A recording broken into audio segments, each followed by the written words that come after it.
Persiapan apa yang kita perlukan mumpung kita masih berada di dalam bulan Sya'ban ini. Jadi bukan berarti orang tidak sahur lalu gugur puasanya. Agar kita tidak blank. Gimana sih membuat puasa saya ini berkualitas? Bismillahirrahmanirrahim. Assalamualaikum warahmatullahi wabarakatuh. Bapak-bapak, ibu-ibu, hadirin sekalian, jamaah salat subuh Masjid Darul Arqam Muhammadiyah yang dimuliakan Allah Subhanahu wa taala. Marilah kita bersyukur kehadirat Allah Subhanahu wa taala atas segala limpahan karunia dan nikmat yang Allah Subhanahu wa taala berikan kepada kita. Nikmat terbesar adalah kita menjadi seorang mukmin. Sehingga kalau kita menjadi mukmin atau muslim, Quran menyatakan bahwa wala tahinu wala tahzanu wa antumul a'launa in kuntum mu'minin. Jangan merasa rendah, jangan merasa terpuruk, jangan merasa hina, jangan terlampau bersedih. Kalian itu senantiasa berada di puncak jika kalian adalah orang-orang yang beriman. Nah, oleh karena itulah mudah-mudahan ini menjadi perhatian kita di dalam kehidupan kita, karena memang mukmin itu pasti akan dikasih cobaan. Allah berfirman di dalam surah Al-Ankabut, jangan manusia mengira bahwa dia akan dibiarkan untuk mengatakan amanna, kami beriman. Wahum la yuftanun, dan mereka belum dikasih fitnah, belum dikasih ujian di dalam kehidupan mereka. Walaqad fatanna alladziina min qablihim, kata Allah, sungguh orang-orang yang hidup sebelum kalian itu diberi ujian di dalam kehidupan mereka. Untuk apa? Agar Allah betul-betul tahu siapa yang jujur dengan keimanannya, siapa yang shadiq, dan siapa yang kadzib, dan siapa yang kemudian berdusta di dalam keimanan mereka. Kamis yang lalu saya menyampaikan firman Allah Subhanahu wa taala di dalam surah Al-Insyirah. Al-Insyirah itu artinya pencerahan. Di akhir dari ayat itu Allah Subhanahu wa taala berfirman, fa idza faragta fansab. Wahai Muhammad, usai dari satu pekerjaan, bersiaplah menuju pekerjaan baru dengan lebih serius. Karena memang kita ini bekerja, kita ini beramal, ya amalnya banyak yang kita kerjakan. Usai dari satu pekerjaan, maka pindahlah kepada pekerjaan lain dan lakukanlah itu dengan serius. Wa ila rabbika farghab, dan kepada Tuhanmu lah engkau senantiasa menjalankan kehendak-kehendakmu. Keinginan-keinginan yang kita kerjakan, hendaknya landasannya adalah ikhlas kepada Allah Subhanahu wa taala, sebagaimana hadis innamal a'malu binniyat. Tidak hanya satu amal, tapi a'mal. Sesungguhnya amalan-amalan itu tergantung kepada keikhlasan kita kepada Allah, kalau kita ingin pekerjaan itu diterima di sisi Allah Subhanahu wa taala. Pekerjaan utama bangsa ini tanggal 14 kemarin sudah selesai satu hari, tapi pernak-perniknya masih sisa. Mudah-mudahan kita bisa menyelesaikan ini semuanya dengan baik. Nah, kira-kira apa pekerjaan baru yang mesti kita siapkan? Usai itu, maka jangan kita lupa, kita sudah berada di hampir pertengahan bulan Sya'ban. Sebentar lagi kita memasuki bulan suci Ramadan. Jangan sampai kemudian pekerjaan politik praktis menyita waktu kita secara berlebihan, sehingga kita kemudian melupakan sebuah agenda yang juga amat sangat luar biasa besarnya, amat sangat berpengaruh di dalam kehidupan kita, yaitu menyambut bulan suci Ramadan yang statusnya adalah rukun Islam, fondasi dari Islam. Nah, oleh karena itulah persiapan apa yang kita perlukan mumpung kita masih berada di dalam bulan Sya'ban ini. Kita perlu i'dad istiqbali Ramadan. Kita perlu kesiapan dalam rangka menyambut bulan suci Ramadan ini. Ibaratnya Ramadan itu adalah tamu, Maka tamu yang spesial, tamu yang sangat khusus, tamu yang hanya datang setahun sekali ini, jangan sampai kemudian kita tidak menyambutnya dengan sebaik-baiknya atau kemudian kita anggap biasa-biasa saja. Dulu kita di Madinah, rata-rata masjid di sana itu mempersiapkan diri untuk menyambut bulan suci Ramadan. Biasanya ganti karpet, membersihkan masjid, bikin wangi, ngecek AC dan seterusnya. Semuanya itu adalah disiapkan untuk menyambut bulan suci Ramadannya. Segala hal diharapkan bersih, termasuk juga rumah. Rumah dibersihkan, rumah bahasa kita itu dicat ulang dan seterusnya. Itu bukan untuk menyambut Idul Fitri. Kita ini kan untuk menyambut Idul Fitri, bersih rumah, dicat kembali, ganti gorden dan seterusnya itu untuk menyambut Idul Fitri. Kalau di sana sebaliknya, tamu spesialnya itu adalah Ramadannya. Kalau kamu sukses Ramadan, Idul Fitrimu pasti bagus. Tapi jangan sampai Idul Fitrinya bagus, kue-kue disiapkan, rumah dicat, gorden diganti, puasa nggak pernah orangnya, Pak. Oleh karena itulah, minimal ada beberapa hal yang kita siapkan terkait dengan datangnya bulan suci Ramadan ini. Nomor satu adalah i'dadur ruhi namanya. Kesiapan rohani kita ini. Kesiapan, keikhlasan, memperbaharui niat. Sehingga jangan sampai Ramadan tiba itu dianggap sebagai sebuah beban. Sebuah hal yang amat sangat memberatkan. Seperti lagu, ada anak bertanya pada bapaknya, buat apa berlapar-lapar puasa. Ini juga tidak hanya berlaku kepada anak tanya sama bapak. Jangan-jangan orang dewasa dan bapak-bapak juga bertanya, untuk apa puasa? Buat apa capek-capek? Buat apa berpayah-payah? Sehingga akhirnya Ramadan yang niatnya mensucikan, membersihkan, itu dianggap sebagai sebuah beban yang memberatkan. Sehingga kehadirannya tidak diterima 100%. Dan itu terjadi. Kenapa ya ada rukun Islam yang menyuruh kita lapar? Sehingga seperti ada ketidakikhlasan. Seperti tidak ridho dia. Nah, hal-hal seperti inilah yang kemudian kita perlu bersihkan di awal ini. Mumpung masih berada di dalam bulan Sya'ban. Karena faktor yang membuat amal kita itu diterima adalah kebersihan hati, keikhlasan. Bahwa beban syariat itu tidak hanya ikhlas kita kerjakan, tapi kita cintai, kita senang dengan kedatangannya. Bukan kita anggap sebagai sebuah hal yang memberatkan. Dan itu perlu kesiapan mental.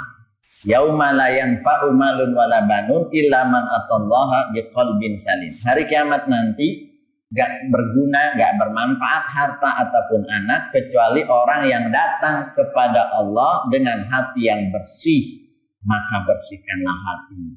Apalagi hari-hari politik ini bisa terkotori hati, terkotori memori dan otak kita, dan juga mulut ini kemudian bisa saja suka terkotori. Maka Allah memberikan kita salah satu syariat yang membersihkan hal itu semua, yaitu dengan datangnya bulan suci Ramadan. Maka persiapkanlah mental kita. Persiapan selanjutnya adalah persiapan jasmani fisik, Pak.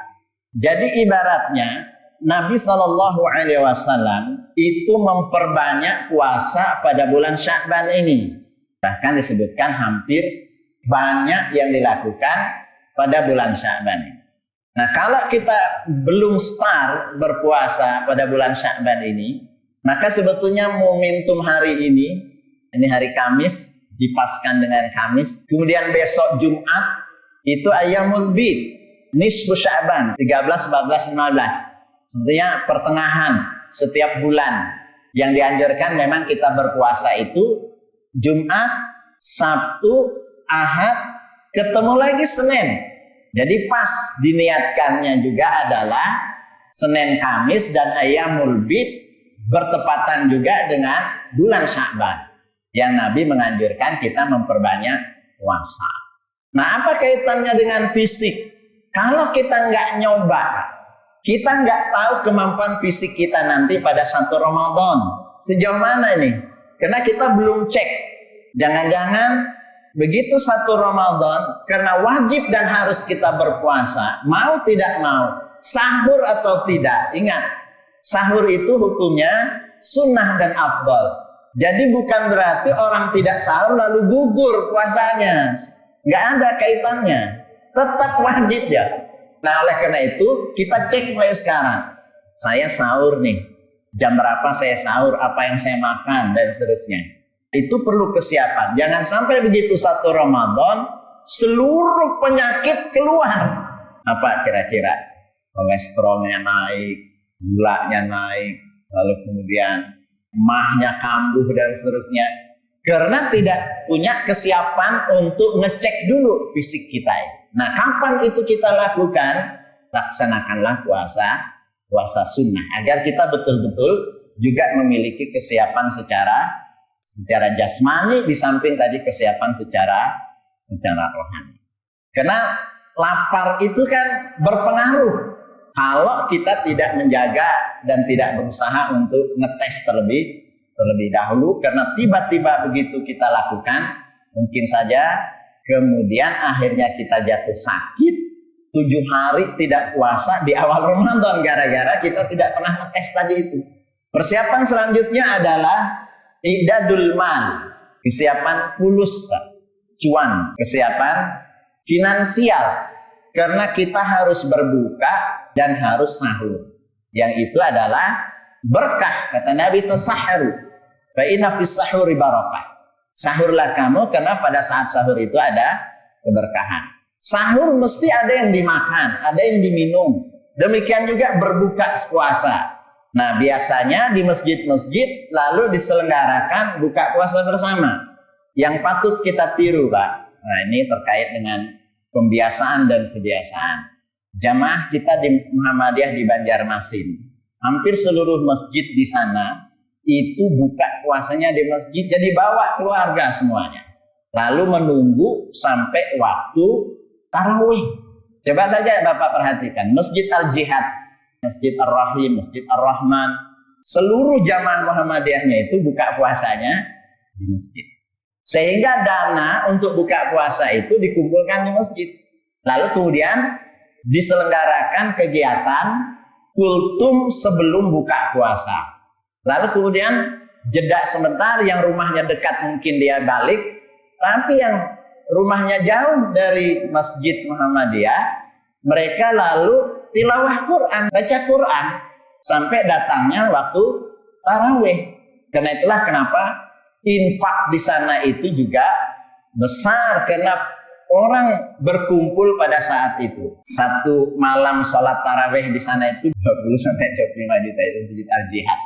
Infaknya Pak, per malam rata-rata. Karena memang jamaahnya full.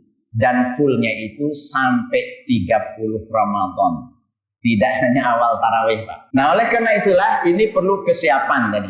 Apa yang dimaksud dengan kesiapan finansial? Karena Nabi tidak hanya meminta kita sahur dan berbuka, tapi juga ngasih donasi untuk orang yang berbuka puasa. Man aftara shaiman. Siapa yang ngasih buka puasa untuk orang lain, maka dia akan mendapatkan pahala, dan puasa orang yang dia kasih itu berpindah kepadanya tanpa mengurangi. Nah, itulah yang kemudian juga menjadi antusias. Bayangkan, tidak usah besar Pak, diniatkan saja setiap hari saya ngasih donasi untuk orang lain buka puasa, maka berpindahlah puasa orang tersebut kepada kita pahalanya. Berarti kalau kita niatkan satu hari satu orang, buka puasa itu mungkin 15.000 kali 30 hari. Nah, itu besar. Tapi itu perlu kos, kan gitu, untuk mengalihkan pahala tadi. Apalagi nanti terkait dengan zakat, yang biasanya kita menghitungnya pada saat bulan Ramadan. Nanti ada zakat fitrah dan seterusnya. Ini terkait juga dengan finansial. Terkait juga misalkan disunnahkan untuk umroh pada bulan Ramadan. Nah, itu juga sebuah anjuran. Nah, umroh pada bulan Ramadan itu biasanya kosnya lebih besar biayanya dibandingkan hari-hari yang lain. Nah, ini semuanya adalah perlu kesiapan kita secara finansial agar kita lebih memaksimalkan sedekah-sedekah kita pada bulan Ramadan yang memang dilipat gandakan pahalanya dibandingkan hari-hari yang lain. Persiapan selanjutnya yang keempat adalah i'dadul ilm. Kesiapan kita dari sisi ilmu, Pak. Sekarang ini baca kembali kitab fikih Syam agar kita tidak blank. Gimana sih membuat puasa saya ini berkualitas? Gimana sih membuat puasa saya ini menjadi bagus? Apa saja sunnah-sunnah yang mesti saya jaga? Apa saja yang kemudian tidak boleh saya lakukan? Karena puasa ini kalau kita tidak hati-hati, blank, Pak, akhir Ramadan ini. Apa yang dimaksud dengan blank? Karena puasa ini kan tidak ada pekerjaannya. Puasa secara definisi kan menahan. Tidak makan, tidak minum, tidak berhubungan suami istri dari terbit fajar hingga terbenam matahari. Lalu kita tanya, pekerjaannya apa? Nggak ada. Nah, cuman ada orang yang di saat menahan itu kerjaannya main HP. Anak-anak di saat puasa dikasih orang tuanya main game dari terbit fajar hingga terbenam matahari. Yang kedua, guring, tidur dari terbit fajar hingga terbenam matahari. Lalu dibilang naumus shaim ibadah. Tidurnya orang puasa ibadah. Ya guring aja ya. Catatan akhirnya 30 hari puasa tidur. Yang tadi catatan akhirnya game. Maka apa yang kemudian membuat puasa itu berkualitas? Di saat kita menahan tadi, apa tambahan pekerjaanmu?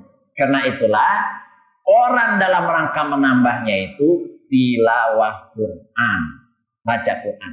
Disebutkan Imam Syafi'i itu mampu hatam dalam Ramadan itu 60 kali, Pak. Pagi hatam, malam hatam. Kali 30 sampai Ramadan.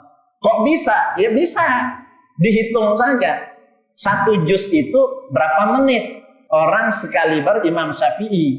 Yang tentunya bacaannya lancar. Tapi kalau bacaan kita butbet tentu akan berpengaruh kan gitu. Tapi kalau bacaannya lancar, di samping hafal Quran lalu dia sambil baca, maka sekitar 15 menit itu 1 juz. Jadi sekali lagi, milikilah kesiapan kita dari sisi ilmu. Ya, terkait dengan hadis-hadis Abdiyah Ramadan itu mari kita baca kembali, dan alhamdulillah Ustaz Zuhri sudah memulai beberapa kajian terkait dengan apa yang dimaksud dengan saum dan seterusnya. Nah, yang terakhir adalah kesiapan kita dalam menyambut Ramadan itu kesiapan dari sisi program kerja kita ini. Program saya pribadi, program saya di keluarga dan anak-anak, program masjid. Misalkan, berapa kali saya harus khatam Quran? Kalau nggak ditarget mulai sekarang, awal Ramadan baru kita pikirkan, nggak akan itu terlaksana dengan baik, Pak. Ditulis saya khatam 3 kali. Berarti 10 hari khatam. Berarti sehari 3 juz. Itulah yang memacu kita. Saya harus baca ba'da subuh. Saya harus baca siang hari. Saya harus baca malam hari. Saya kurangi tidur. Saya tidak ingin ketinggalan sholat taraweh selama 30 hari. Niatnya mulai sekarang. Dan saya tetap menjadi jamaah Masjid Darul Arqam. Sehingga kita nggak akan istilahnya 7 hari Ramadan jamaah tarawehnya makin berkurang. Makin nggak ada jamaahnya. Apakah saya mudik atau tidak? Mulai sekarang, karena kaitannya dengan finansial dan kaitannya dengan program kita. Berapa infak saya, berapa donasi saya untuk masjid, untuk iftar, untuk buka puasa. Niatnya mulai sekarang. Termasuk juga barangkali program keluarga. Saya ingin bikin kajian keluarga saya di rumah sendiri. Saya ingin tadarusan di dalam keluarga saya sendiri. Di samping saya ada tadarusan lagi di masjid. Tapi di rumah saya bikin tadarusan sendiri. Nah, semuanya ini adalah untuk menjadikan puasa kita menjadi lebih baik dan berkualitas. Mudah-mudahan Allah Subhanahu wa taala mempertemukan kita dengan bulan suci Ramadan ini, dan mudah-mudahan Allah betul-betul membersihkan kita. Niat Ramadan itu adalah membersihkan kita dari noda-noda, dan barangkali noda begitu banyak dengan perpolitikan yang ada. Mudah-mudahan dengan datangnya Ramadan itu menjadi lebih baik dan lebih bersih bagi diri, keluarga, masyarakat, dan bangsa ini. Aqulu qouli hadza astaghfirullah li wa lakum subhanakallahumma wa bihamdik asyhadu an la ilaha illa anta astaghfiruka wa atubu ilaik. Assalamualaikum warahmatullahi wabarakatuh.